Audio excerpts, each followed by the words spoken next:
Possiamo cominciare questa sessione. Già ho avuto modo ieri nell'introduzione al convegno di dire un po' come si è svolto il progetto di ricerca e oggi appunto le persone, tranne il dottor Tonini, hanno partecipato a questo progetto per 3 anni.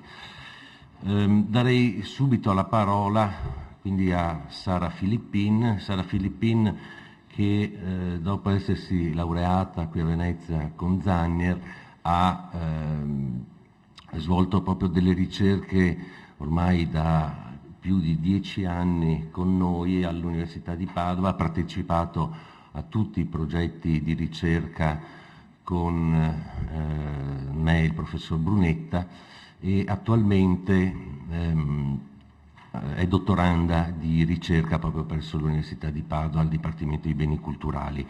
Ecco, a lei dobbiamo proprio un lavoro di esplorazione su tutti gli archivi più importanti veneziani, ma non solo, italiani ed europei, che ci ha consentito di creare veramente una grossissima banca dati che, come vi avevo detto, speriamo a breve possa trovare così anche una pubblicazione o un supporto multimediale.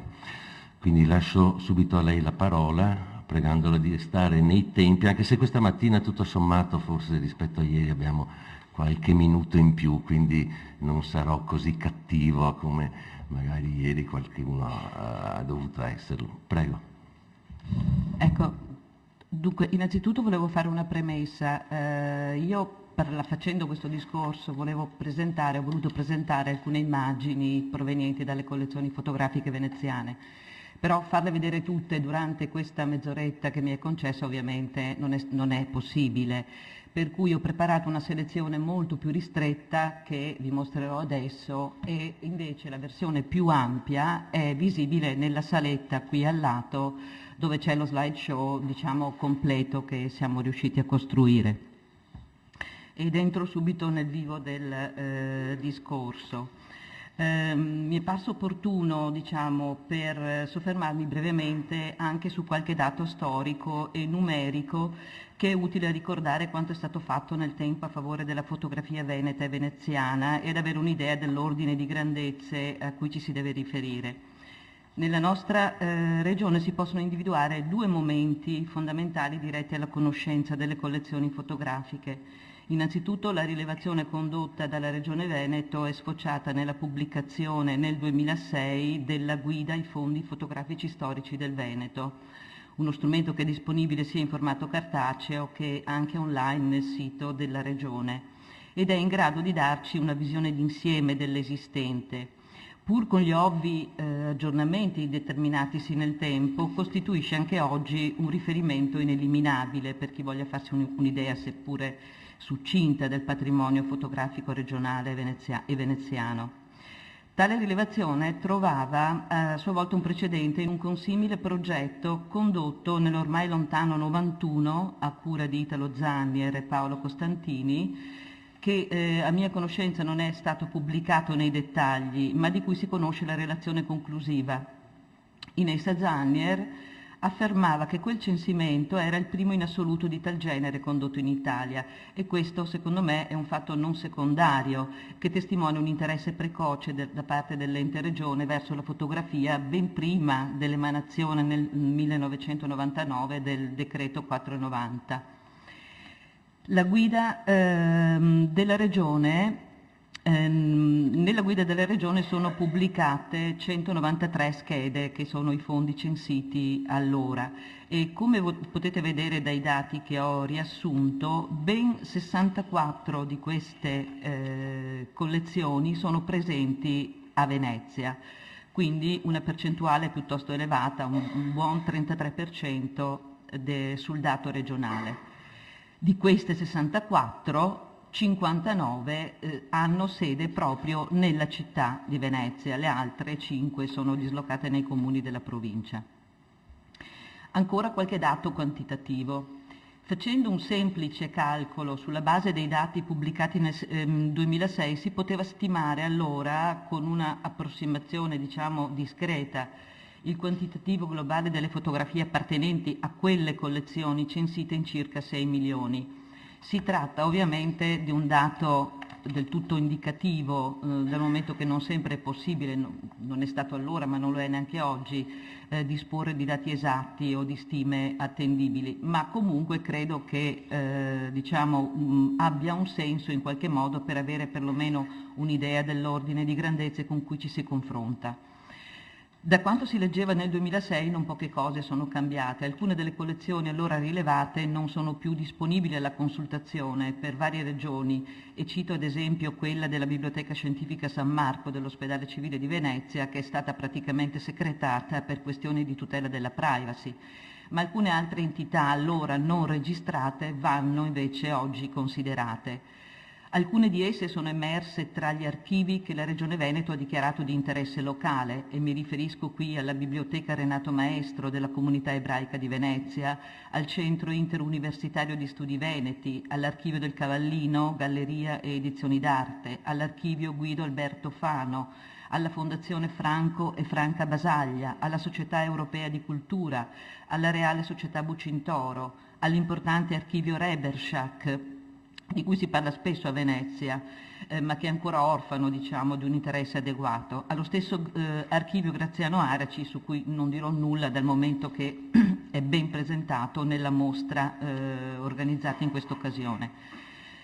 Alcune delle raccolte citate nel 2006 hanno accresciuto le proprie collezioni, come l'Archivio di Carlo Montanaro, che continuamente è in movimento e che pare avviarsi velocemente, quasi direi verso una sorta di museo. Per altre il lavoro di riordino e inventariazione ha consentito di quantificare meglio la consistenza del posseduto, come ad esempio per la Fondazione San Servolo e così via, tanto che oggi possiamo dire di avere a disposizione dati almeno un poco più precisi.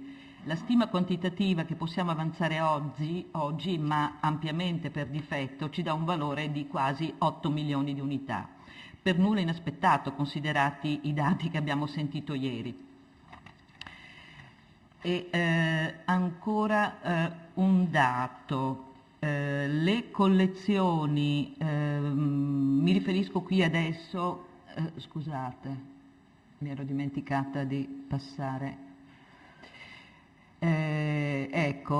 Relativamente al database regionale dei beni culturali che è stato avviato nel 2007, troviamo rappresentate questi dati. Le collezioni in totale sono 36 e quelle veneziane 14, anche qui una percentuale estremamente elevata.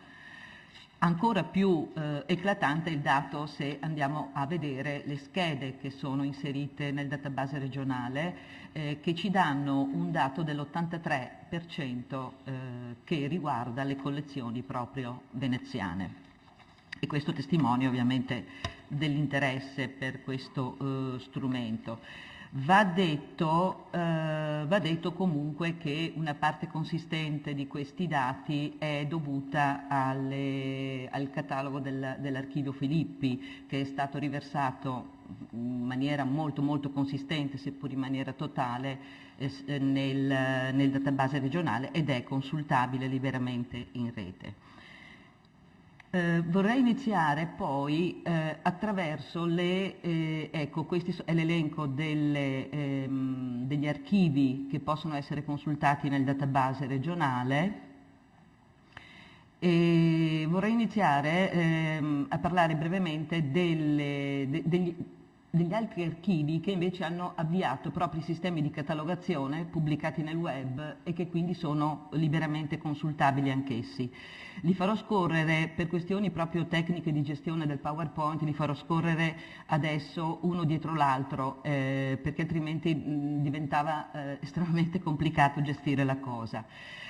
Sono i seguenti: l'Archivio Storico delle Arti Contemporanee, l'ASAC, che ha pubblicato che ha in linea questo ASAC Dati, la Fondazione Giorgio Cini, che ha un proprio sistema di catalogazione, la collezione Peggy Guggenheim, il cui catalogo può essere consultato nell'OPAC bibliografico, la Fondazione Musei Civici di Venezia, naturalmente, e l'album di Venezia, un catalogo un po' particolare su cui dirò qualcosa dopo, e infine l'archivio progetti dello UAB. Ecco, a questo punto io faccio partire uno slideshow continuo dove vedrete alcune fotografie che provengono da queste collezioni.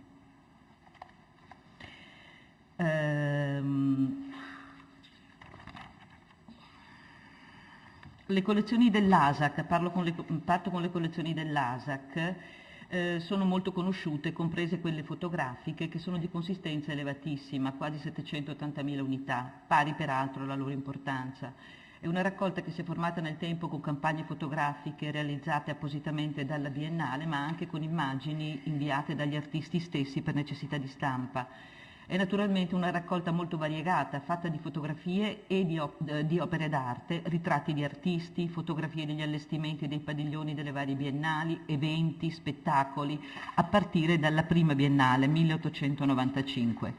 L'ASAC da qualche anno ha avviato appunto il database catalografico che è stato predisposto per ospitare tutte le tipologie di beni possedute dall'ente, e che a quanto si legge nel sito vorrebbe porsi anche dei compiti gestionali. Questo allo scopo di dare per ogni manifestazione, per ogni diciamo biennale, l'informazione completa.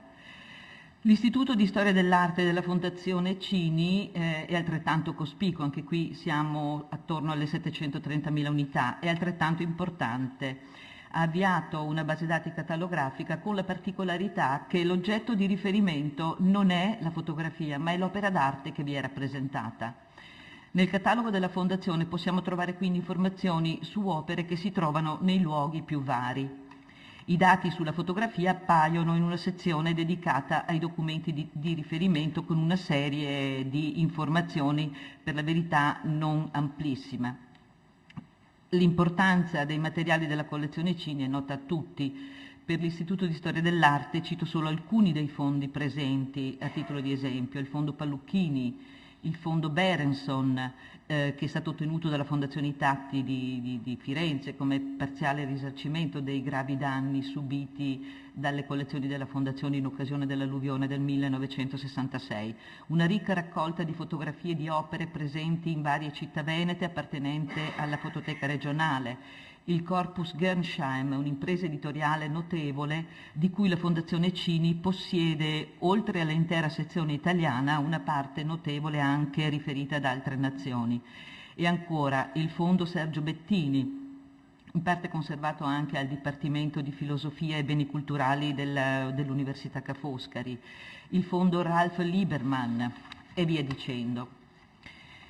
Alle collezioni dell'Istituto di Storia dell'Arte e della Fondazione Cini dobbiamo aggiungere quelle presenti negli altri istituti che fanno capo sempre alla Fondazione, come ad esempio quello del Centro Studi per la Ricerca Documentale sul Teatro e il Melodramma Europeo. Solo due parole sulla collezione della Peggy Guggenheim, che ha catalogato una parte notevole dei propri materiali sia nell'OPAC bibliografico proprio, sia nel database regionale dei beni culturali, dove troviamo quasi 1600 schede. È una collezione, diciamo, rispetto ai colossi che ho nominato poco fa, più limitata, ma offre un punto di vista molto interessante sull'attività e sulla vita pubblica di Peggy Guggenheim. Qui è forse il caso di dire che di quelle immagini il museo possiede il copyright solo di circa 350 unità, di cui può eventualmente essere richiesta copia, ma per la parte rimanente il copyright appunto spetta alla sede newyorkese della Fondazione. Anche le raccolte fotografiche che fanno capo alla Fondazione Musei Civici di Venezia sono in parte consultabili in rete. Tra le 11 sedi museali che vi fanno parte, le raccolte del Museo Correr e di Palazzo Fortuni sono senza dubbio quelle numericamente più cospicue. A Palazzo Fortuni, già sede della raccolta di Mariano Fortuni, è confluita negli anni una mole significativa di materiali fotografici, in parte provenienti dal Museo Correr e in parte da alcune importanti mostre tenute negli anni '80.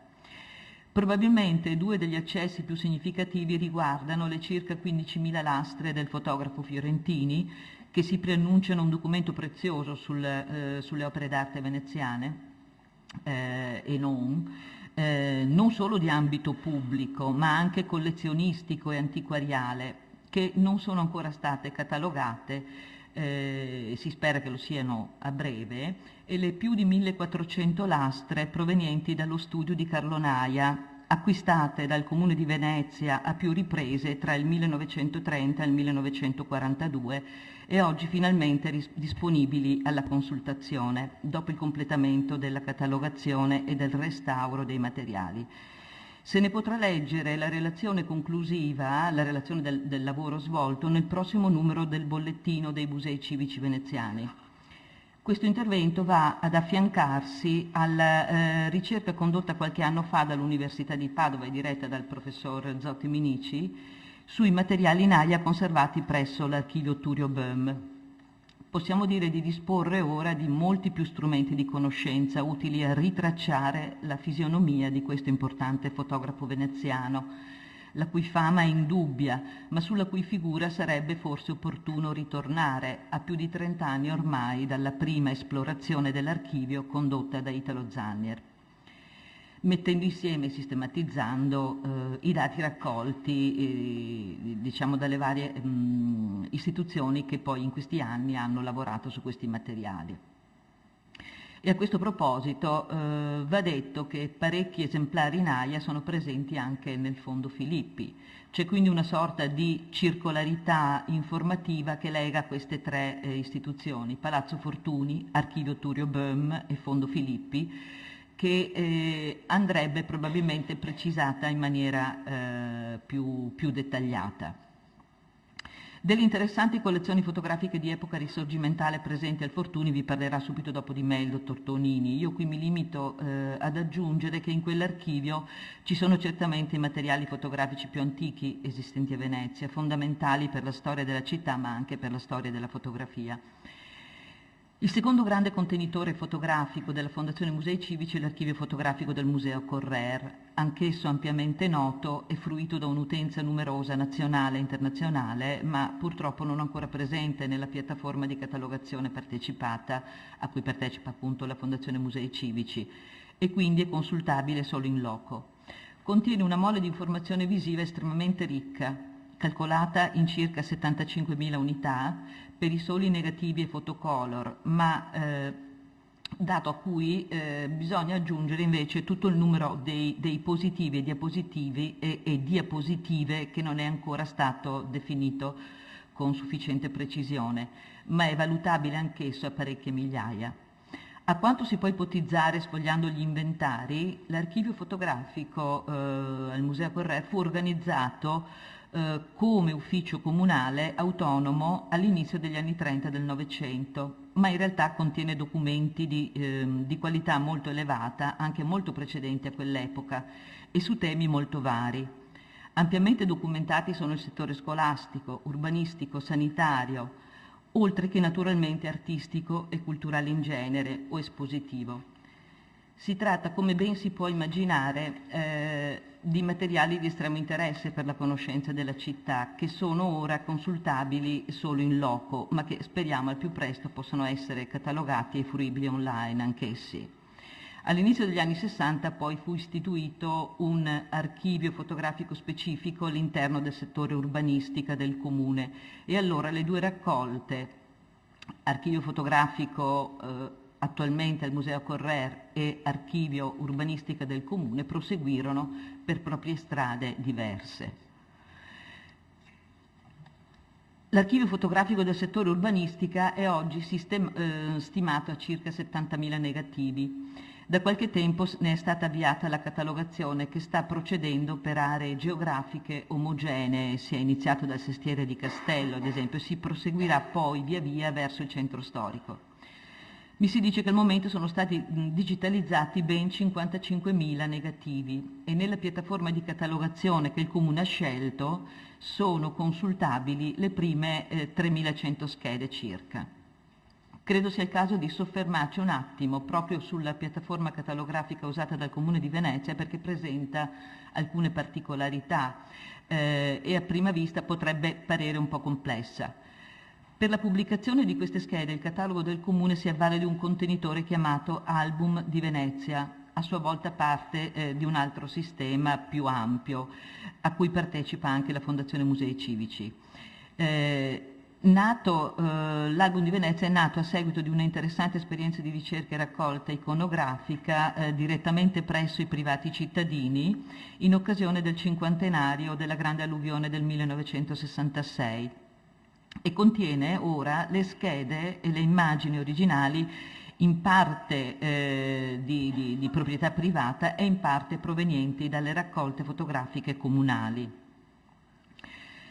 Tra gli archivi di Album di Venezia si trova anche il cospicuo materiale documentario sulla storia più recente di Mestre e soprattutto il frutto dell'impegnativa e articolata ricerca curata da Giorgio Sarto e sfociata nel 2007 sulla mostra Mestre Novecento. Uno degli archivi che compongono Album di Venezia è costituito appunto dalle schede catalografiche e dai materiali dell'archivio fotografico di urbanistica. In Album di Venezia dovrebbe confluire anche tra poco, dovrebbero essere inserite anche le schede del cospicuo fondo Giacomelli, un nucleo di 180.000 negativi che è stato acquisito nel 1995 dal Comune e di cui si è iniziata da poco la catalogazione. Si sta proprio lavorando in questi giorni a tutta una sezione di materiali legata agli artisti trevigiani che dovrebbe essere pronta entro l'anno e consultabile in rete. Sempre in Album di Venezia, ma qui è anche presente il materiale raccolto dalla Fondazione Pellicani, anche questo in gran parte un album virtuale, frutto di un progetto sostenuto dal Comune, dalla Regione e dalla Soprintendenza Archivistica per il Veneto, che da anni si adopera a favore degli archivi industriali ed è teso a conservare in loco quei documenti che invece spesso escono dalla città o vengono addirittura distrutti. Ad oggi sono stati censiti gli archivi di Fertimont, Montefibre, Vetro Koch e dell'ente zona industriale e l'intenzione è ovviamente quella di proseguire. In ambito del tutto diverso e con diverse modalità sono consultabili online anche molte delle fotografie conservate all'archivio progetti dello UAV, un patrimonio straordinario disseminato nei 40 fondi archivistici che al momento vi sono conservati. Dalla documentazione più spiccatamente progettuale si passa alla documentazione di opere d'arte, a vedute di Venezia e di altre città, ai ritratti di personalità del mondo della cultura, alla documentazione di importanti eventi e via dicendo, su un arco temporale che risale indietro fino agli anni 60-70 dell'Ottocento. Quantificare questo deposito è un compito improbo, direi, anche perché il lavoro di riordino è continuamente in fieri. Il dato di 260.000 unità che siamo riusciti a determinare ad oggi si basa solo ed esclusivamente sui fondi che sono perfettamente ordinati. Allo UAV afferisce anche l'interessante Diateca che conta circa 90.000 unità ed è a soggetto non solo architettonico ma anche paesaggistico ed artistico e che pur ponendosi come raccolta ad accesso limitato agli studenti e ai docenti ho ritenuto di dover citare dal momento che il suo bacino di utenza è, come potete immaginare, vastissimo. Vi sono immagini di tipo editoriale, tipo Alinari, Scala, eccetera, e anche un certo numero di riproduzioni da libro, ma vi è il risultato anche di molte e importanti campagne fotografiche originali condotte con fondi di ricerca dell'università in vari paesi del mondo e con documenti di assoluto pregio e importanza. Al suo interno è conservato anche il fondo di Bruno Zevi, che lui ha costituito nel momento del suo insegnamento tra il 49 e il 63. Tra le numerose altre collezioni che non hanno però accesso via web, non ho il tempo purtroppo di soffermarmi su tutte. Innanzitutto mi preme citare la bellissima raccolta di 1642 negativi del Fondo Giuseppe Gerola dell'Istituto Veneto di Scienze, Lettere ed Arti, forse la collezione tra cui più di altre è stato difficile scegliere qualche esempio da mostrare, data l'importanza documentaria e la bellezza di quegli scatti.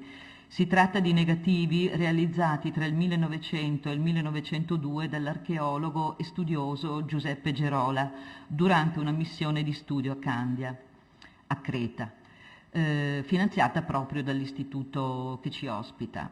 La documentazione raccolta durante quel viaggio è stata oggetto negli anni di vari studi e interventi. Ora l'istituto l'ha pubblicata nella sua interezza in un DVD che può eventualmente essere richiesto. Accennavo in precedenza al ruolo avuto dalla Soprintendenza Archivistica del Veneto a favore degli archivi fotografici. Già nel 2002 l'archivio Turio Böhm aveva ottenuto una dichiarazione di eccezionale interesse storico-artistico ai sensi del decreto 490 ed è quindi ora sottoposta alle relative norme di legge. Più recentemente un analogo provvedimento è stato adottato anche in favore dell'archivio del circolo fotografico La Gondola, la cui importanza per la storia della fotografia è nota a tutti e su cui non mi soffermerò in questo senso, il cui vincolo è stato decretato nel novembre dello scorso anno.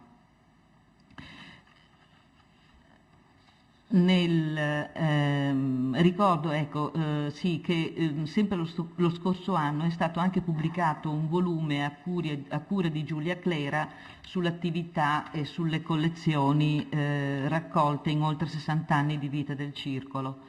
Vi si possono trovare notizie sui soci, su altri fotografi che con la Gondola hanno avuto rapporti, sulle mostre organizzate negli anni, a partire dalla prima nel 1951. È in sostanza uno strumento fondamentale di consultazione per la conoscenza di questa istituzione.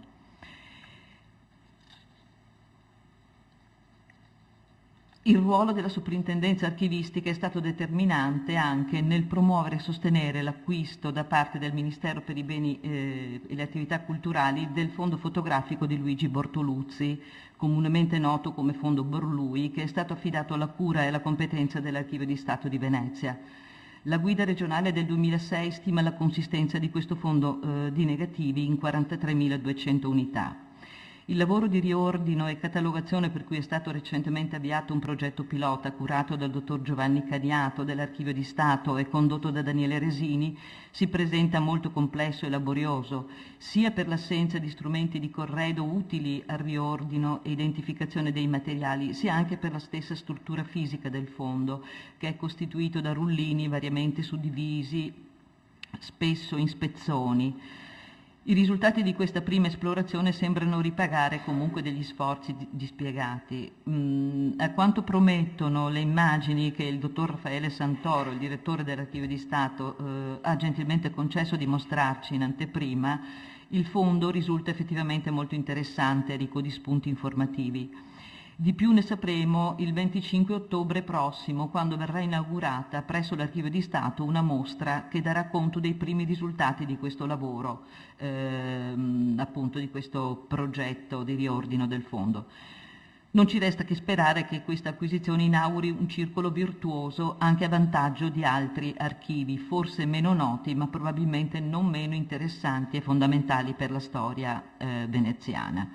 Mi avvio alla chiusura con due ultime cose. Innanzitutto dobbiamo salutare l'arrivo recente sulla scena fotografica veneziana di un nuovo soggetto che speriamo possa contribuire in modo sostanzioso alla valorizzazione delle nostre collezioni fotografiche. Mi riferisco ovviamente alla Fondazione di Venezia e al ruolo di collezionista anche di fotografie che questa istituzione ha inaugurato nel 2007 con l'acquisto della collezione e della biblioteca di Italo Zannier. I materiali della raccolta Zannier sono già stati esposti in alcune mostre, sono stati catalogati e digitalizzati e dovrebbero essere ora consultabili attraverso una rete intranet alla Casa dei Tre Oci all'Isola della Giudecca, la nuova sede inaugurata dalla Fondazione nel marzo scorso. Le fotografie del Fondo Zannier vanno ad aggiungersi a quelle già da tempo in possesso della Fondazione e appartenenti al Fondo Mario De Maria, insieme a qualche altra singola opera di fotografi contemporanei acquisita nel tempo. Di più, la Fondazione non intende porsi nel panorama veneziano della fotografia solo in veste di collezionista, ma anche come luogo di promozione, studio ed elaborazione di linguaggi visivi. Negli scorsi mesi alla Casa dei Tre Occhi sono stati realizzati alcuni workshop tematici, altri ne seguiranno in futuro, alcuni anche a brevissima scadenza, come quelli sul rapporto fotografia e cinema, in programma proprio questo fine settimana, un secondo sulla dialettica tra paesaggio urbano e paesaggio umano, e un altro ancora a novembre sulla fotografia intesa come oggetto fotografico, che sarà tenuta proprio da Alberto Prandi. Un ruolo di stimolo e di sostegno, quindi, che speriamo possa continuare in modo proficuo e fattivo anche in futuro. E chiudo con un'ultima segnalazione, cioè la recente pubblicazione di un sito dedicato alla grande opera dell'editore Ferdinando Ongania, la Basilica di San Marco, un'opera pubblicata tra il 1881 e il 1893 e che riveste un ruolo molto significativo anche per la storia della fotografia veneziana. Il sito, che va ad affiancarsi ad altre iniziative editoriali sullo stesso tema, arriva in una fase avanzata di un progetto condotto dalla Procuratoria di San Marco in collaborazione con l'Università degli Studi di Udine, Heritage Edizioni e Grafi Studio, e sostenuto dal Comitato Regionale Celebrazioni Ferdinando Ongania, che ha prodotto il restauro dei materiali originali dell'editore, acquistati dalla Procuratoria ancora alla fine dell'Ottocento. L'opera si sta concludendo la digitalizzazione dell'intera opera, che è già in parte consultabile online nel sito che è stato costituito appositamente. Per la verità a tutt'oggi manca proprio il quinto portafoglio in cui sono raccolte le immagini fotografiche, ma ci si assicura che sarà disponibile tra breve. Credo che il tempo a disposizione sia pienamente scaduto. Mi spiace di non essere riuscita a nominare tutte. Ricordo le collezioni, gli stupendi album presenti alla Biblioteca Marciana, le collezioni enormi sterminate delle soprintendenze e tanti altri archivi che purtroppo non si riesce a... Ringrazio tutti quanti, tutti quelli che in questo lavoro mi hanno aiutato, sono stati estremamente disponibili, dai responsabili ai funzionari e collaboratori, devo dire con estrema disponibilità. Ringrazio tutti quanti, grazie.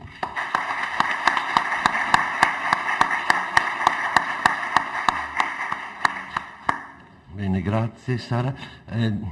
Darei adesso la parola al dottor Camillo Tonini, che è responsabile del Museo Correr per la sezione stampe e incisioni, segretario dell'Ateneo Veneto ed è nel comitato di direzione della Fondazione Musei Civici di Venezia. La sua relazione si intitola Fotografie del Risorgimento veneziano. Prego. Grazie Presidente, qualche correzione alle mie nomine. Io sono responsabile delle collezioni storiche e direttore di Palazzo Ducale. Incisioni e stampe, vabbè, non cambia molto. Non cambia molto. No, invece secondo me è un'occasione appunto per dire perché io sono qui. Io non sono uno storico della fotografia. Io sono museale, sono stato allevato all'interno dei musei civici proprio con il compito di, come c'è sempre stato peraltro, di dare valorizzazione a quelle che sono le collezioni storiche. All'interno di queste, quelle risorgimentali sono naturalmente particolarmente importanti e sentite in ambito veneziano, e all'interno delle collezioni risorgimentali è molto importante la parte che riguarda la fotografia. Sara Filippin mi ha tolto da tutta una serie di notizie che io avrei dovuto dare e che, per fortuna, e che riguardano archivi che sono prettamente fotografici, sui quali peraltro la competenza insomma è passata ormai da tempo a chi se ne occupa al Museo Fortuny, che hanno proprio preso in mano quegli archivi che si presentavano esclusivamente come archivi fotografici. Ma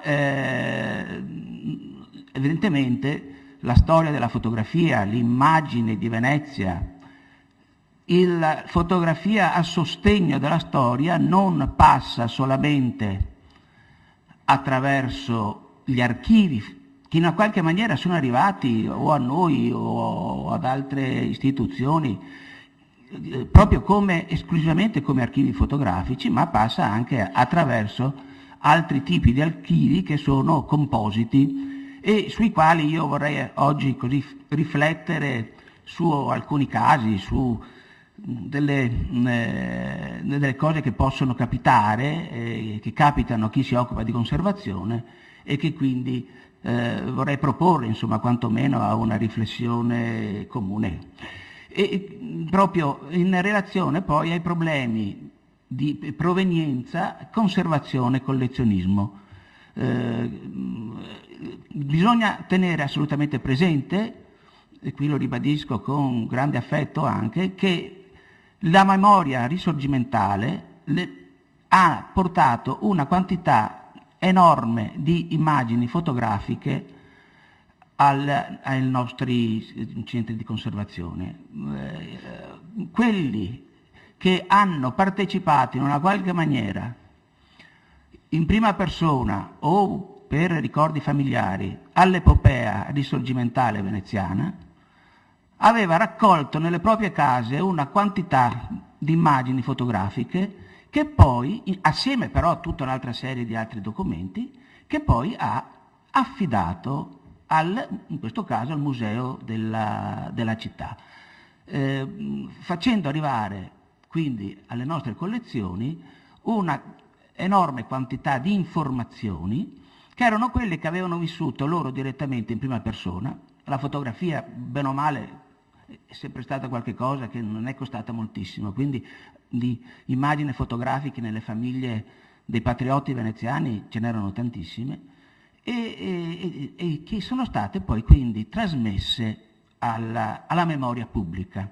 Questo è stato quindi un imbuto che ha dato un incremento fortissimo al collezionismo risorgimentale e in particolare al collezionismo fotografico. Quando si è ricostituito nel 1936 il Museo del Risorgimento a Palazzo Reale, Giulio Lorenzetti, che voi conoscete tutti quanti per essere stato l'autore della guida, ma anche per essere stato un fine storico dell'arte, nel 1936 aveva appena finito di fare la collezione di Carezzonico, insomma, quindi era un uomo che anche lui era museale e che anche lui si misurava con l'esposizione dei materiali. Nel 1936 Lorenzetti è chiamato a organizzare il nuovo Museo del Risorgimento a Venezia e scrive in una lettera che qui vi propongo a Guido Marussig questa cosa: nell'illustrare la vita veneziana di quegli anni io vorrei eliminare o almeno ridurre al minimo le riproduzioni fotografiche, soprattutto per quanto riguarda la protezione dei suoi monumenti e le incursioni aeree sulla città. Perciò mi sono rivolto a quegli artisti, e sono pochi, che se ne conservano diretta testimonianza con le loro opere. Vorrei mettere insieme una pur breve raccolta di disegni, incisioni e illustrazioni originali. Questo cosa sta a dire? Al di là, come dire, del talento più rivolto verso a valori di carattere, diciamo, artistici da parte di Lorenzetti, il fatto che già a quell'epoca le collezioni risorgimentali, dove peraltro rientrava anche la prima guerra mondiale intesa come quarta guerra di indipendenza, erano già stracariche di materiali e il tentativo proprio di Lorenzetti è quello di avere immagini che in una qualche maniera accompagnassero per una mostra, per un museo stabile, accompagnassero queste immagini solamente fotografiche. Ed ecco, queste sono per esempio le immagini molto belle e peraltro assolutamente di taglio fotografico che Guido Marussig manda a Lorenzetti, che entrano nella questa prima stesura redazione del Museo del Risorgimento del 1936. accanto a quelle che voi conoscete, perché queste sono immagini assolutamente nuove, assolutamente note, sono dei multipli che si possono ritrovare anche in altre collezioni oltre che le nostre, con appunto la difesa dei monumenti. Questo è il Colleoni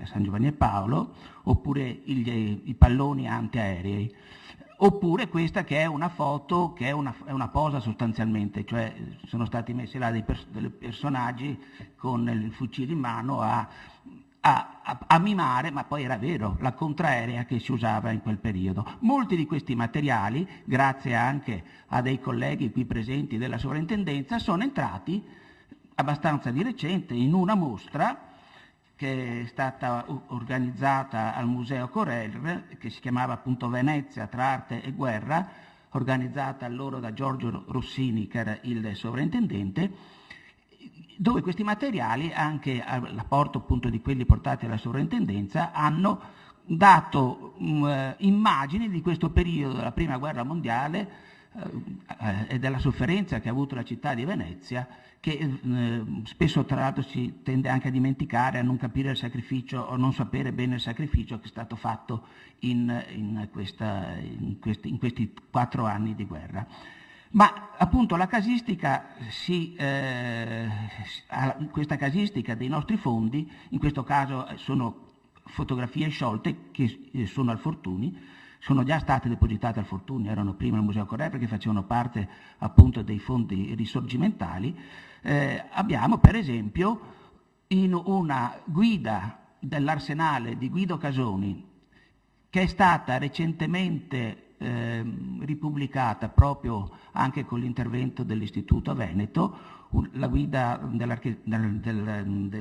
1839, all'interno di questo esemplare, che è arrivato poi a noi attraverso il legato Vianello del 1948, noi abbiamo a codicillo della stampa una bella e rara immagine, probabilmente siamo attorno al 1866, del leone, di uno dei leoni davanti alla porta dell'Arsenale, e questa immagine straordinaria che noi vediamo dell'Arsenale quando ancora l'Arsenale aveva l'isolotto al centro del grande bacino, cioè il bacino non era stato ancora ampliato per dare accesso alle navi.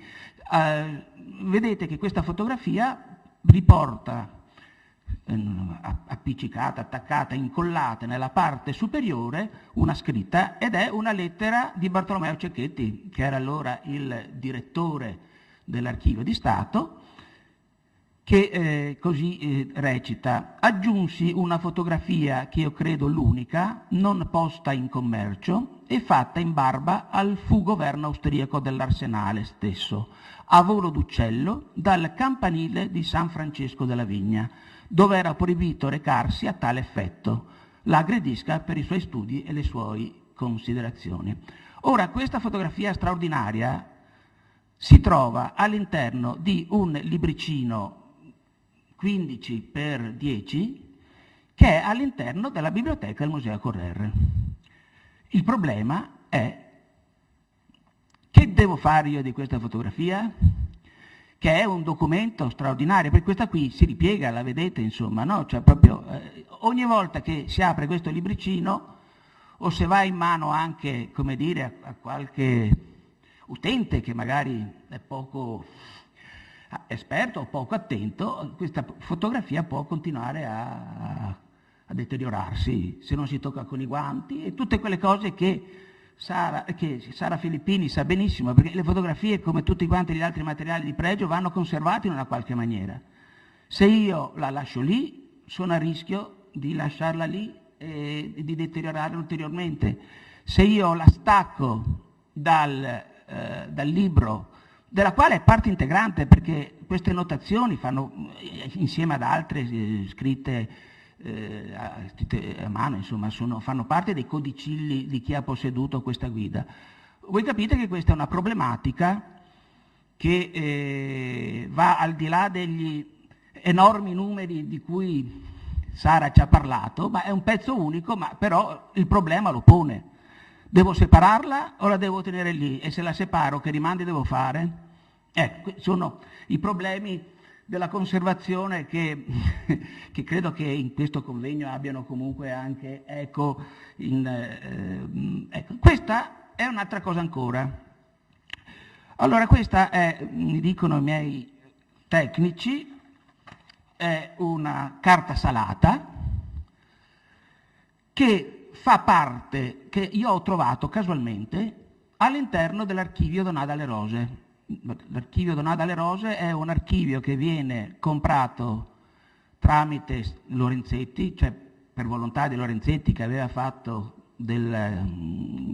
tutto il catalogo con planching delle collezioni artistiche di Palazzo Michiel delle Colonne, Donat alle Rose, oggi sede della sovrintendenza per i beni regionali del Veneto. Questa è all'interno, anche questa, di, come dire, una coperta, all'interno di un fascicolo, all'interno di questo importante, peraltro, archivio storico. È un archivio che ha i primi documenti del 1400 e che naturalmente si porta dietro anche i documenti familiari più recenti. Una lettera accompagna questa fotografia che francamente credo, questa è la prima volta che viene fatta vedere, non è stata pubblicata, spero che troveremo maniera poi in altre occasioni, insomma, o forse all'interno di questo convegno, di darle una sua eco anche tecnica, perché evidentemente vanno studiate anche da un punto di vista tecnico. La lettera è del 29/11/49 ed è di Carlo Valtorta, ingegner Carlo Valtorta, del quale io non ho ancora fatto a tempo a trovare notizia, non so chi sia. A Leopoldo Martinengo. Martinengo era una delle famiglie allora nobili di Venezia, la quale dice: compadre e amico carissimo, non ho potuto ancora rinnovare il rilievo fotografico del tuo palazzo a Santi Apostoli di qui, come avrei desiderato, per ottenere una prova con minori difetti, e ciò perché la mattina fugge, è notte e al dopo pranzo, ed è notte al dopo pranzo, quindi a giorni più lunghi rimetto l'esperimento nuovo. Vale a dire che per fare una fotografia di questo genere ci volevano 7-8 ore di esposizione, presumo io. Più o meno, forse. Frattanto, già che anche tua sorella Donà si è accontentata della maliuscita provina che io misi per gioco in fronte l'ultima mia, te ne spedisco qui unite 2 ripetizioni tratte dalla medesima negativa, con la quale ottenni la prova che hai ricevuto, come da te stesso potrai riconoscere. Ecco, quindi questa foto è una foto del 1849, siamo a 10 anni dall'invenzione della fotografia.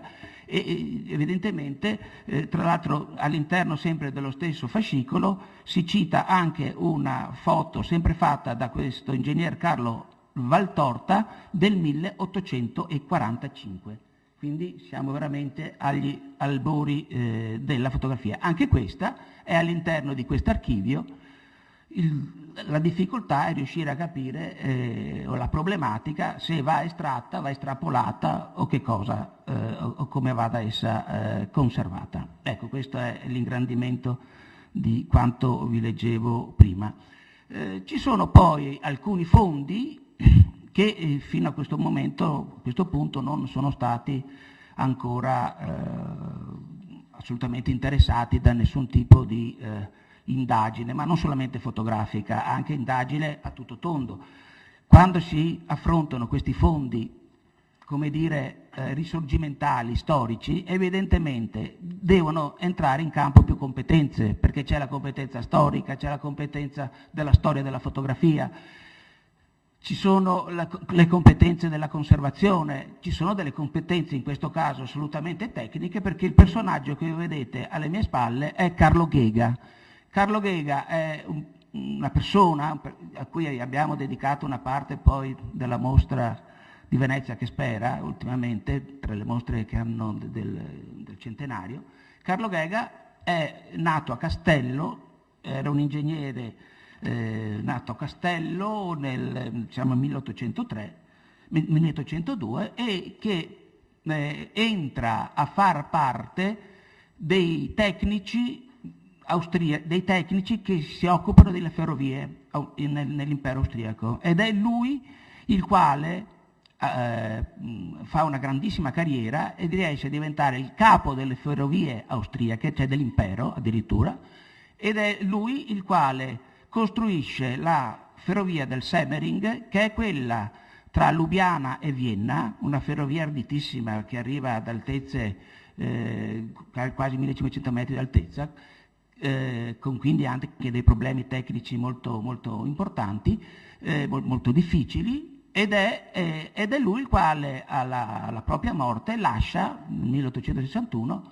lascia alla città i suoi materiali. Ecco, e tra i suoi materiali ci sono le fotografie proprio delle sue linee ferroviarie. In questo caso è l'album che riguarda il Semmering. Perché è risorgimentale questo? Insomma, l'Ottocento è risorgimento, ma è anche, non a caso, questa la ferrovia con la quale Francesco Giuseppe raggiungeva a Venezia la sua Assisi praticamente da Vienna ogni 15 giorni, perché questa linea ferroviaria permetteva in tempi ormai, una volta completata anche la tratta tra Trieste e Venezia, una mobilità del tutto quanto lo staff austriaco da Venezia a Vienna e naturalmente viceversa. Ecco, vedete, queste sono delle fotografie che richiederebbero naturalmente anche un intervento, delle precisazioni di carattere tecnico da parte di ingegneri per riuscire tra l'altro a capire anche i metodi costruttivi di questi viadotti monumentali che ancora oggi peraltro fanno parte di questa linea del Semmering. E probabilmente a Ghega appartiene questo daguerrotipo, che qui abbiamo cercato poi di virare in maniera da renderlo più leggibile. Perché probabilmente appartengono a Ghega? Perché si intravede una linea ferroviaria e una galleria. Io questo daguerrotipo l'ho ritrovato all'interno della cassaforte del Museo Correr, tenuto tra le cose, come dire, preziose. Naturalmente, come succede in molti casi, non ho né un numero di riferimento né un pezzettino di carta che mi dica da dove viene questa cosa. Che questo è l'altro problema, no, grosso. Se nel momento che tu vai a estrapolare qualche cosa da una collezione e non dai il riferimento, poi non sai più da dove proviene, e se non sai da dove proviene, ricostruire la storia di questo daguerrotipo è assolutamente difficile. Un altro personaggio del quale volevo parlarvi e che pone un'altra problematica è Giustinian, Giovan Battista Giustinian, primo sindaco di Venezia, il quale assieme alla moglie ha veramente fatto ha partecipato a tutti quanti i moti risorgimentali, è stato esiliato, però dopo alla fine raccoglie il frutto di questa sua passione politica e diventa primo sindaco di Venezia. Anche Giovan Battista Giustinian, tra l'altro di nobile famiglia veneziana, dona a Venezia le sue memorie, che non sono fatte anche queste solamente di fotografie.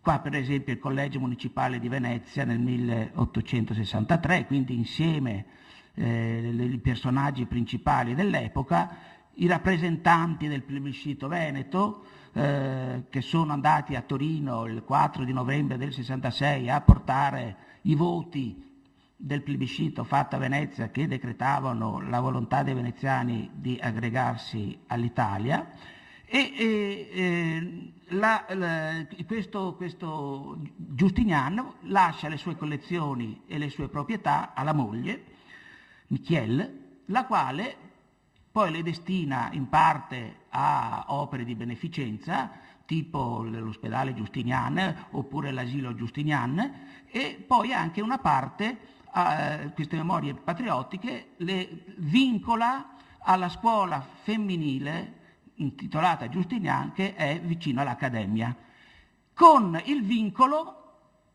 che questa sua collezione non debba essere smembrata, cosa che noi troviamo spessissimo tra i nostri donatori. Cioè io dono alla città una quantità di cose, ma qua dentro c'è anche il pane di Venezia, il pane del 48, capito? C'è il braccio di Avesani, ci sono delle reliquie storiche del culto del Risorgimento che oggi in una qualche maniera rabbrividiscono, comunque non fanno più parte, diciamo, di quella che è una fruizione piacevole del racconto degli eventi storici del passato.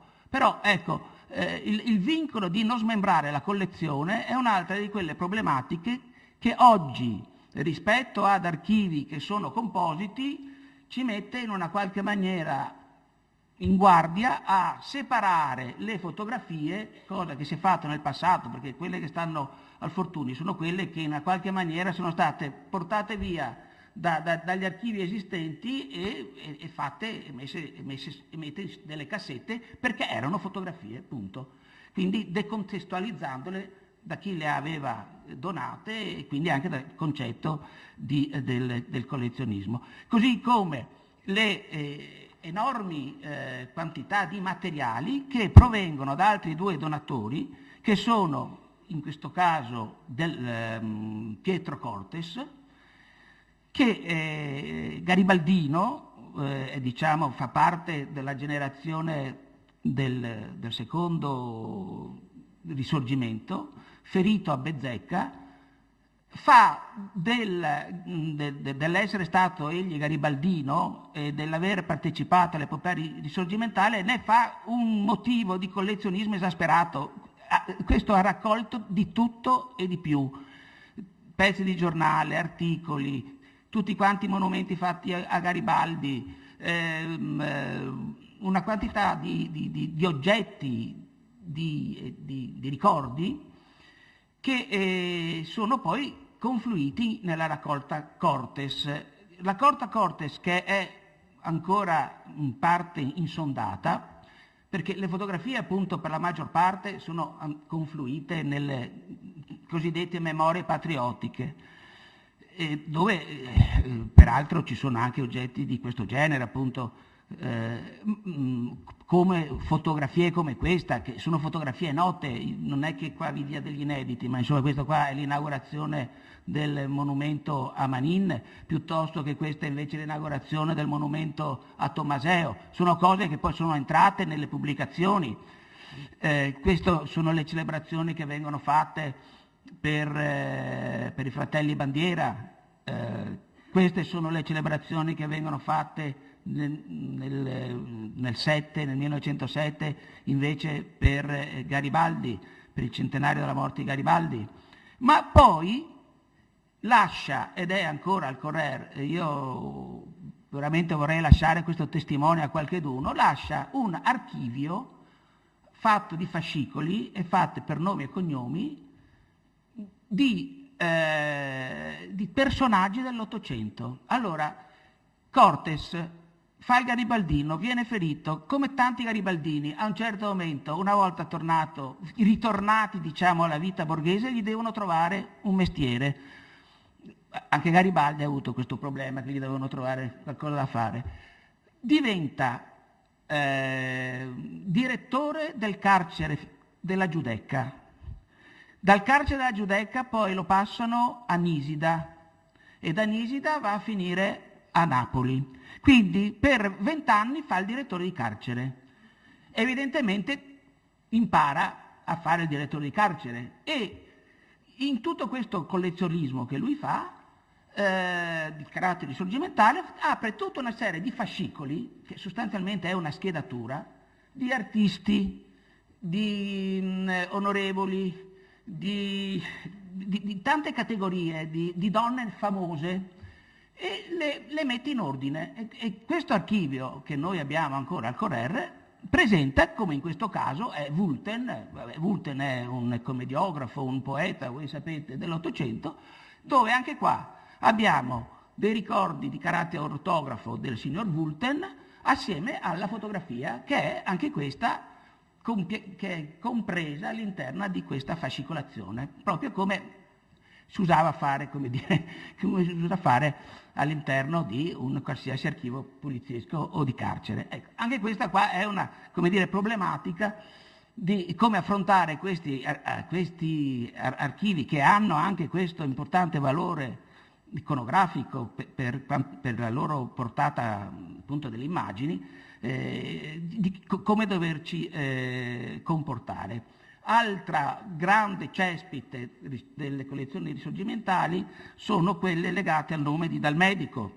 Voi probabilmente, se spolciate nelle fotografie appunto del Fortuny, voi vedete che dietro la parola Cortes e Dal Medico compaiono spessissimo, perché veramente sono stati due archivi, due collezioni importantissime. Angelo Dal Medico, patriota del primo Ottocento, e il figlio Giuseppe Dal Medico. Le loro collezioni arrivano nel 1926, la prima andata, diciamo la prima venuta, vengono date al Museo Correr, e poi anche una seconda arrivo al Museo Correr è nel 1941. Tutte e due per dono. In effetti quella del 1941, per l'origine ebraica di Dal Medico, la municipalità non l'accetta come dono, ma la trasferisce come acquisto, anche se poi in effetti l'acquisto non c'è stato. Di questa collezione qui abbiamo Dal Medico, il giovane, anch'esso in vesti garibaldini, un omaggio al luogo che ci ospita. Questo è Meduna, l'architetto che ha rimesso mano a questo palazzo. Vedete, sono molte carte di visita che vi sto facendo vedere. Questo, va bene, è uno dei tantissimi ritratti. Francesco Giuseppe giovanile con dei meravigliosi baffi, mustacchi, quello che sia. Ecco, molte di queste cose qui, di queste immagini, sono confluite anche di recente nelle iniziative che anche a Venezia si sono prese per l'Unità d'Italia. Venezia che spera è stata fatta, l'Unione d'Italia è stata fatta al Museo Correr, la differenza repubblicana curata dal professore Snenghi è stata fatta al Consiglio della Regione del Veneto, l'acqua e la luce è stata fatta qui all'Istituto Veneto. Ecco, sono tutte cose che poi hanno trovato delle loro, pubblicazioni, dei loro sfoghi, sono state rese note attraverso delle pubblicazioni anche molto di recente. Così come rarissime fotografie di Tommaseo. Allora, Meltre Manin si è fatto fotografare in tutte le maniere, perché evidentemente anche a Parigi ha avuto sono tantissime le fotografie di Manin.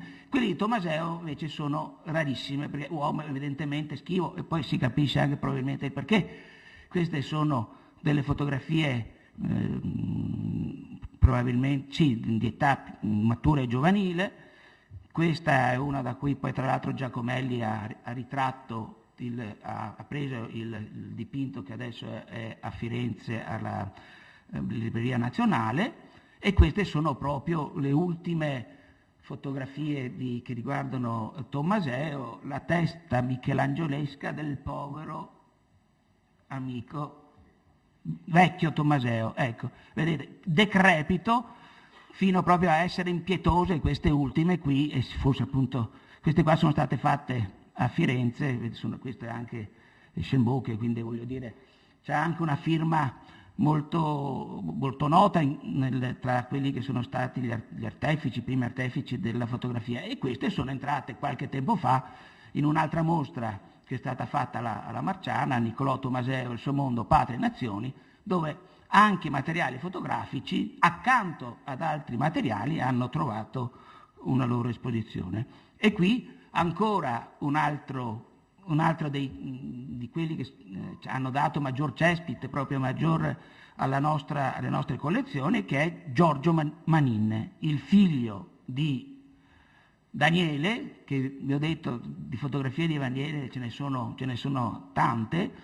Questa è Emilia, la figlia che muore, di nuovo Giorgio Manin, e questa è una fotografia che riguarda la prima guardia civile fatta nel 1866, sto arrivando alla fine, le ceneri portate dalla Francia, da Parigi, portate a Venezia di Manin, e anche le fotografie che riguardano i funerali di Giorgio, il quale muore nel 1913 e viene seppellito accanto al padre di fianco alla Basilica di San Marco. Ora, questi fondi fotografici sono arrivati non direttamente da Giorgio Manin, ma tramite Carolina Risbeck, la quale li aveva appunto ereditati da Giorgio Manin e poi li consegna alla città insieme ad altri fondi che riguardano Manin attraverso la famiglia Pellegrini. Ecco, questi ultimi materiali che riguardano Manin sono stati poi convogliati, studiati e magistralmente pubblicati da Laura Lepsky-Müller nella famiglia Manin, che è stata edita proprio qua a cura dell'Istituto Veneto di Lettere, Scienze ed Arti, e sono entrati anche in un convegno, in una mostra organizzato dall'Ateneo Veneto, di cui appartengo, come lei ha giustamente detto, in un convegno e poi negli atti del convegno che riguardava appunto Manin fuori d'Italia, Manin e l'esilio. Ecco, quindi direi un dovuto anche ringraziamento a questi due istituti veneziani, i quali hanno sempre coltivato la memoria risorgimentale anche attraverso queste pubblicazioni, alla quale noi come fondazione e anche per la parte diciamo strettamente fotografica abbiamo collaborato, spero al meglio. Grazie.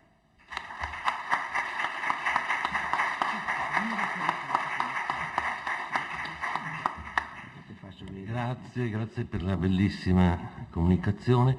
Do il benvenuto al professor Carlo Montanaro, che è arrivato proprio con un tempismo, è impegnato al Festival del cinema di Pordenone che apre domani. Sei arrivato come Maradona in campo, dopo prendi, vai via dopo aver segnato il gol. Io so solo delle immagini, ma lei già magari portate, allora le portiamo di là al tecnico. non mi ricordo più cosa che non si è quasi Istituto Veneto, una roba del genere. Io chiedo scusa, ma probabilmente è un errore mio il fatto di aver dato disponibilità rispetto alle date, perché notoriamente per cominciare un festival in un teatro dove il cinema si fa una volta o due all'anno è avere tutta una serie di ambaradan da mettere in piedi nel momento in cui finisce la funzione di teatro e comincia quella del cinematografo. Se in più ci mettete anche l'orchestra, la buca e cose di questo genere, è una cosa un po' complessa, però siccome sono anni che lo facciamo, a un certo punto dico ho fatto questo scampon, e anche perché sono onorato naturalmente di fare parte di questo consesso e di poter parlare. Ho già promesso che con il 31 dicembre o mi danno il doppio cognome Montanaro Pasinetti, se no io faccio uno scandalo, però indipendentemente da ciò giuro che dal 1° di gennaio dell'anno prossimo non parlo più di Pasinetti, almeno per 6 mesi, voglio dire, ma insomma Non credeteci. perché sta diventando quasi un'ossessione. Ho coinvolto anche dei galantuomini qua che sono vessati quotidianamente da fruste più o meno affettuose o più o meno violente, insomma, ecco.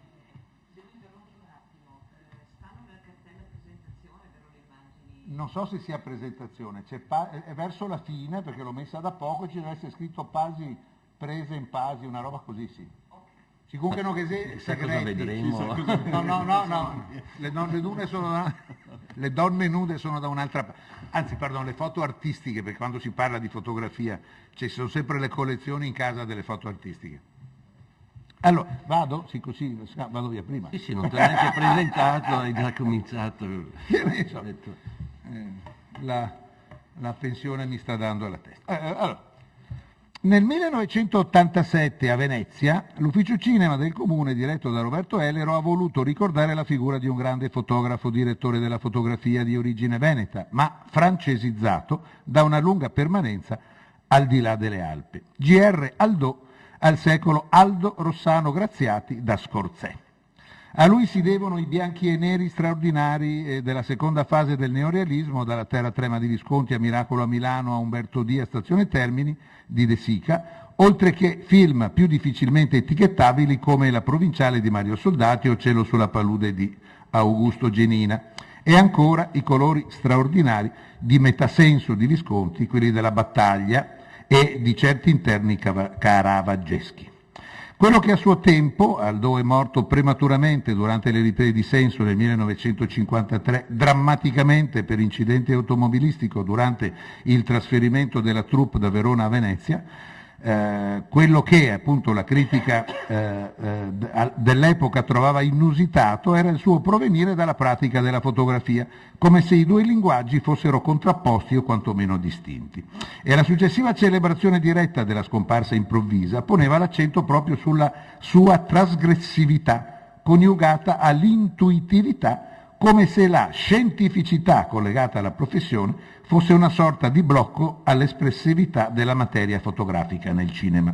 Certo che la dicotomia esiste tra i due mezzi. La fotografia è da sempre e comunque vivibile, qualunque siano le condizioni psicologiche o contingenti, assomiglia all'arte figurativa per il suo essere definitiva. Anzi, ne aiuta la propagazione e la diffusione con i 1000 sistemi di riproduzione possibilmente fedeli che attraverso tecniche diverse da acquisizione, gestione e volendo di stampa si basano come fonte primaria proprio sulla fotografia, che per tanti versi è l'immagine della memoria. Mentre il cinematografo ha bisogno di luoghi e tempi deputati, di una sorta di cerimonia nella sua rappresentazione e assomiglia alla vita in quanto, resi partecipi del suo divenire, il suo termine rimane solo il ricordo dell'evento, troppo spesso imperfetto o condizionato da agenti esterni. Dio ci guardi dai ricordi filmici di certi storici che su presunte sicurezze trasformatesi in illazioni hanno basato interi trattati.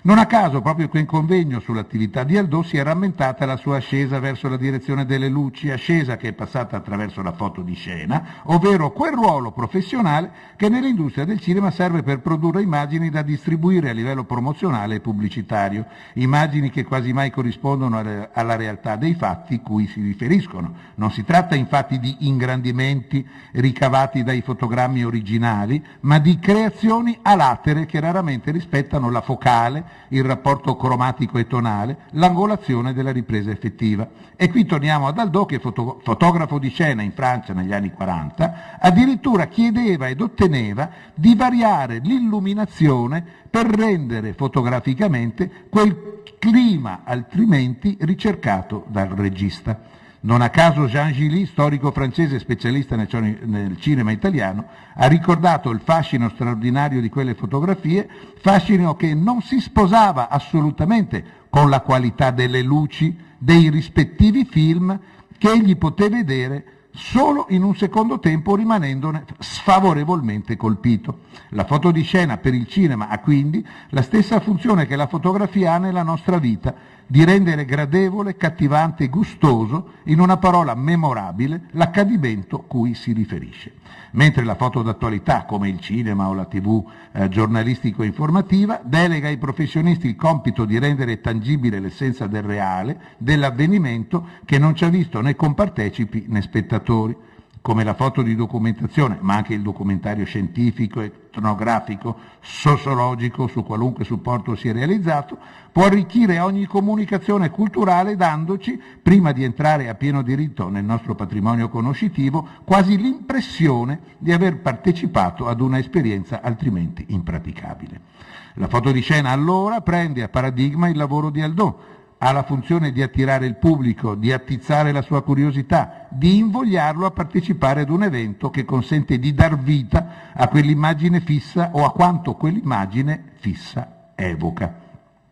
E non è un caso che nella Hollywood nascente, in una delle più perfette tra le pionieristiche organizzazioni industriali, la Keystone di Max Sennett, si dedicasse uno dei 6 giorni deputati alla produzione di ogni nuova comica, One Reel, sono i film da 10 minuti, alla realizzazione delle fotografie riassuntivo-promozionali su lastre di grande formato, tanto da ottenere copie 18x24 per contatto di straordinaria qualità, con composizioni attente ed eleganti tra la buffoneria dei personaggi principali, anche dei Keystone Coupe e delle Bathing Beauties, la polizia pasticciona e le belle figliole discinte, l'allora possibile, le caviglie nude, e simpaticamente scatenate sulle spiagge, con alcune già destinate a introdursi velocemente nell'Olimpo delle divine. Un nome per tutto, Gloria Swanson è nata fra queste giovani ragazze. Quanto ha contribuito negli anni dell'espansione e della formazione definitiva del cinema come spettacolo popolare per antonomasia, ma ricco di implicazioni anche culturali, la fotografia? Nei giornali specializzati, celebranti e rassicuranti, con immagini che ormai da tempo sono uscite dall'ambito del banale utilizzo reclamistico per entrare in pieno nel novero della comunicazione suggestiva, ma spessissimo anche, come lo stesso cinema, alta, colta e, usiamo quel termine così perentorio ma anche così delicato, artistica. Tanti anni fa, infatti, ricordo una discussione un po' scioccherella proprio sui cartelloni pubblicitari ed in particolare sulle buste foto. Alcuni giovani colleghi in ascesa didattica che, come la gran parte degli intellettuali in ambito del cinematografico, ma si generalizza anche un po' in tutte le espressioni artistiche, non sanno come si realizza un prodotto, discutevano sulla qualità delle immagini promozionali, presumendo fossero ingrandimenti dei fotogrammi originali del film, non sapendo che invece, come si è detto, si trattava di lavoro parallelo e perfino, come sopra ricordato, in alternativo alla stessa immagine filmata, dovendo diventarne l'emblematica sintesi. Con enormi problemi, tra l'altro, perché nelle riprese con il sonoro in diretta si sarebbe inteso il cliccare dell'otturatore della macchina fotografica e quindi era subentrata la necessità di ripetere, dopo il chuck definitivo, l'azione a favore del fotografo che poteva esattamente dove il regista aveva deciso di collocare la macchina da presa, che poteva porsi, esattamente dove il regista aveva deciso di collocare la macchina da presa per replicare il punto di vista dell'inquadratura. Problema risolto poi con la blimpatura, ovvero con l'inserire il corpo macchina in un sacchetto di materiali fonoassorbenti che bloccavano la propagazione del rumore. Un lavoro che continua ancora oggi con l'aggiunta video mass internet mediologica ad inseguire un doppio binario, quella della documentazione e per le pubblicazioni specializzate anche in funzione del corredo pubblicitario e quello della diffusione spicciola delle notizie tra cronaca e gossip tramite quotidiani settimanali e il web. Un tempo la facevano da padrone i famosi rotocalchi che da Life in poi hanno aperto e intrapreso la strada della fotonotizia e che, arricchendosi nella stampa dei colori, hanno portato, tanto per esemplificare quel geniale paradosso arrivato di recente, dopo un tour italiano pluriennale qui a Venezia, che ci regala, splendidamente colorato, il set di una delle opere più straordinariamente bianco e nere della storia del cinema, ma non solo, 8 e mezzo di Federico Fellini. Come dire, il lavoro di Paul Ronald, 1924, uno dei più sensibili e capaci fotografi di scena, arrivata in Italia al seguito di Aldò, contrapposto a quello di uno dei maggiori rinnovatori mondiali della direzione della fotografia, quel Gianni Di Venanzo, scomparso troppo presto, anche lui troppo giovane, era nato nel 20 ed è morto nel 66, ha fatto fra gli altri Salvatore Giuliano, L'Eclisse, La 10ª vittima, 8 e mezzo, Giulietta degli Spiriti. Laureandosi con me e con Alberto Prandi, nell'anno accademico 2007-2008, Ca' Foscari, Storia delle Arti e Conservazione dei Beni Culturali, Laura Chiarotto ha definito il fotografo di scena un anarchico sul set, identificando così quel suo individualismo contro, la necessità cioè di non essere un semplice elemento tra i tanti sia pur indispensabili che collaborano alla corretta messa a punto di un prodotto cinematografico. Perché se da un lato un film illude sempre di una sua eternizzazione o di una eterna riproducibilità dello spazio-tempo, cioè di una vittoria sulla morte, dall'altro invece la fotografia documenta qualcosa che è già trascorso, passato, registra fisiologicamente un essere stato tra delle cose e degli uomini, fissando quell'istante in cui furono. Queste due sono delle citazioni, quelle che ho estrapolato da una parte riportata nella tesi e appartengono a Lino Michiché. Torniamo così a ribadire quanto si diceva in apertura, anche se per procedere cominciando a parlare di Francesco Pasinetti 1911-1949, c'è da introdurre un altro fondamentale elemento, una sorta di ereditarietà elettiva. Presentando alla Fondazione Querini Stampalia nel corso del convegno Le parentele inventate, letteratura, cinema e arte per Francesco e per Maria Pasinetti, organizzato dal veneziano CISVE nel dicembre del 2009, la mostra che ho curato insieme a Nico Stringa, Parentele d'arte, i disegni di Guglielmo Ciardi e le fotografie di Francesco Pasinetti, scrivevo, filmando il testo a 4 mani, delle fotografie di Francesco della fotografia di Francesco che rivela un colpo d'occhio istintivo e immediato che smentisce, quando prolunga lo sguardo con l'obiettivo fotografico, la sua proverbiale flemmaticità. Prolungamento dello sguardo quindi come visione e memoria, anche come appunto per ragionare e procedere. Lo scatto fotografico spesso documenta le inquadrature dei documentari, ma molto più spesso prefigura e verifica quello che potrà essere l'analogia della composizione. Non dimentichiamo che allora pensare al colore in fotografia e in cinema era quantomeno prematuro, anche se Francesco ne prefigurava un uso creativo. Riprendo dopo la parentesi, ma molto più spesso prefigura e verifica quel che potrà essere l'analogia della composizione una volta aggiunto il movimento, cominciando proprio dall'utilizzare a fini espressivi quella luce naturale che in fotografia e cine significa scala dei grigi e controllo dei neri nelle ombre. Cosa c'è di diverso, salvo la strumentazione evoluta tecnicamente, dagli appunti disegnati da nonno Ciardi? Il passaggio all'automatismo del procedimento fotografico che gestisce perfino la prospettiva grazie alle leggi della fisica. Francesco trova un colombo bianco sulla sponda di una fondamenta a torcello e scatta. I disegni di Guglielmo acquistano così nel raffronto con le fotografie del nipote una notevole rilevanza non solo per il diretto riscontro che vi si legge con i dipinti, di cui costituiscono un precedente compiuto, ma per il carattere squisitamente impressionistico che rivelano nella frammentazione del ductus, che porta l'artista a scrivere un bianco e nero molto esposto all'imperio della luce, al punto che si potrebbe considerare nella affinità con il processo fotografico come dei negativi che attendono di essere stampati. È per un pittore, quindi, di trovare la loro traduzione nel mezzo pittorico definito, pur restando autonomi come ogni negativo rispetto al positivo. Guglielmo, che disegna su carta grigetta, se deve evidenziare la purezza di un punto di luce, usa il gesso bianco. Per il resto, il senso del paesaggio, la capacità compositiva, la leggerezza poetica della ricerca costante della reinvenzione della realtà li accomuna. Pare banale rievocare il collegamento tra pittura e fotografia, che portò al paradosso delle fotografie pittorialiste che volevano sopperire ai procedimenti chimici alle tecnologie incisorie, ma in questo caso il collegamento è più raffinato, come un passaggio di testimone tra nonno e nipote che sceglieva elettivamente le nuove tecniche per conservare uno sguardo compositivo e artistico.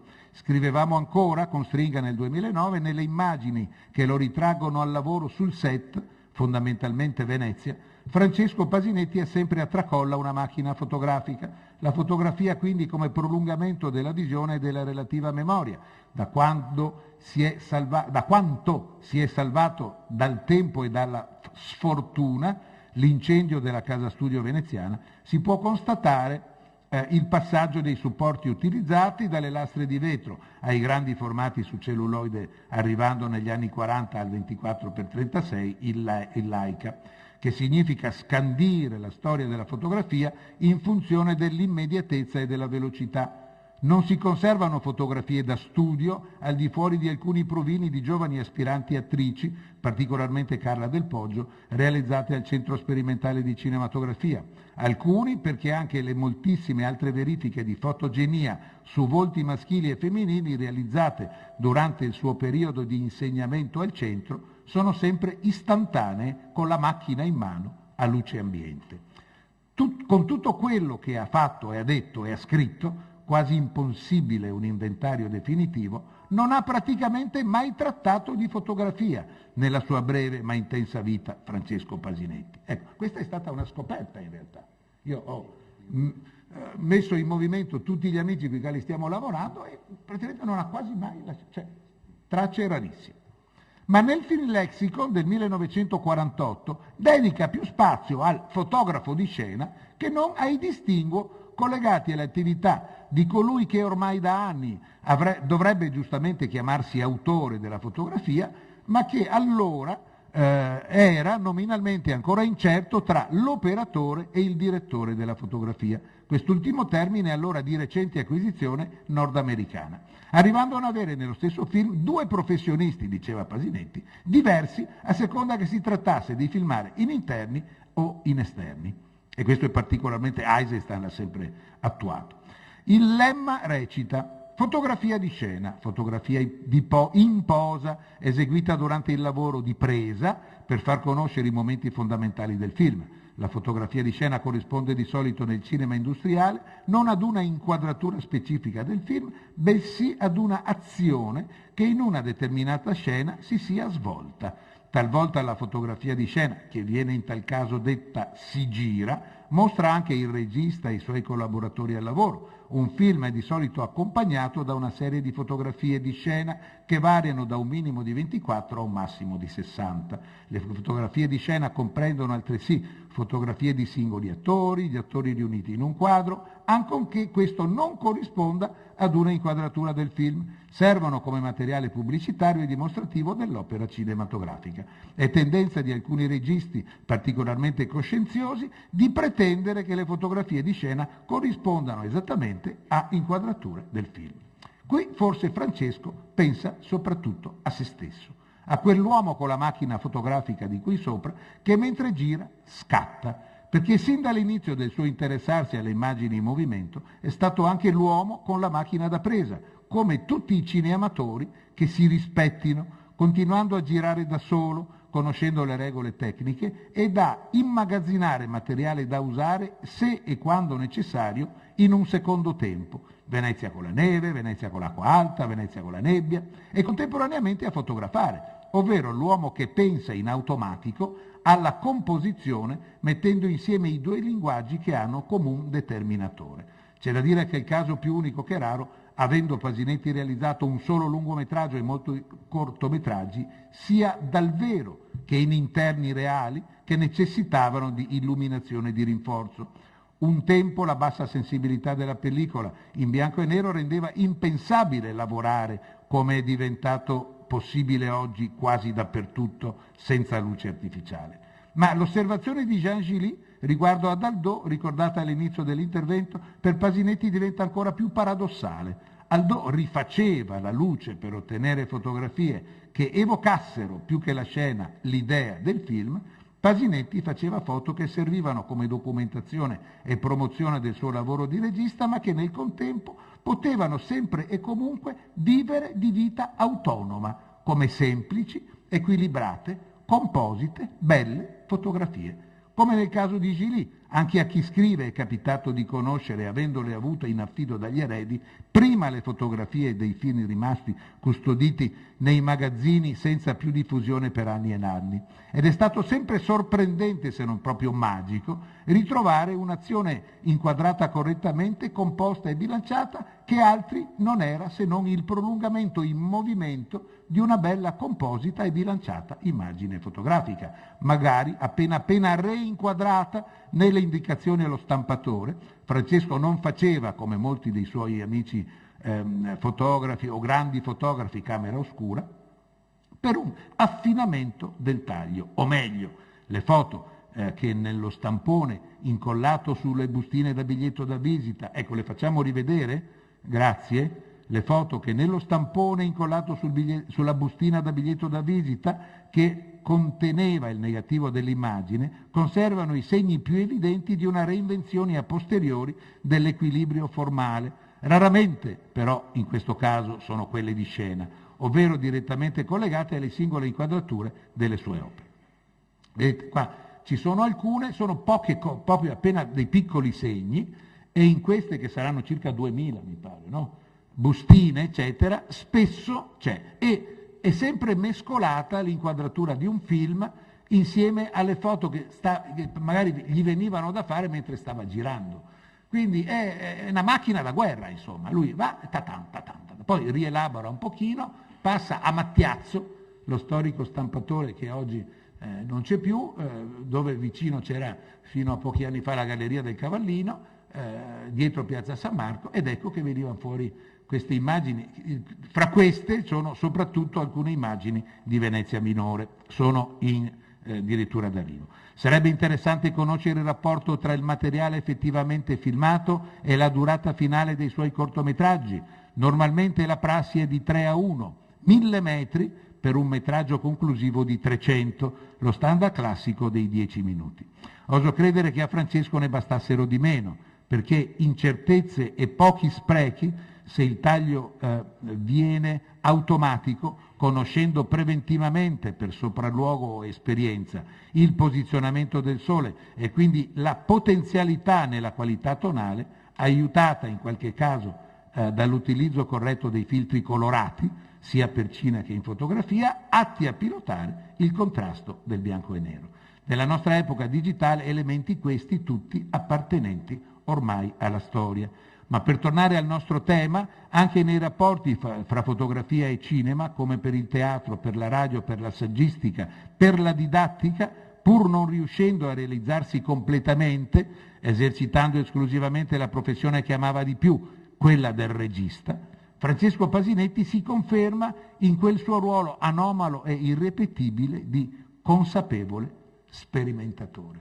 Se volete averne un piccolo segno, tra l'altro, credo, non so se io non leggo i giornali di Venezia da 2 giorni, martedì e mercoledì in particolar modo alle 10, martedì 10 si inaugura il Rossini con il Canale degli Angeli e Venezia in Festa alle 4 del pomeriggio, 2 corti di Pasinetti ristampati, restaurati. Tra l'altro facemmo con Giampiero Brunetta proprio in questa aula qui, in questo auditorium, la anteprima del restauro, e adesso viene replicata su grande schermo nella nuova sala voluta dal Comune e da Roberto Ellero e proiettata nel restauro digitale. Grazie.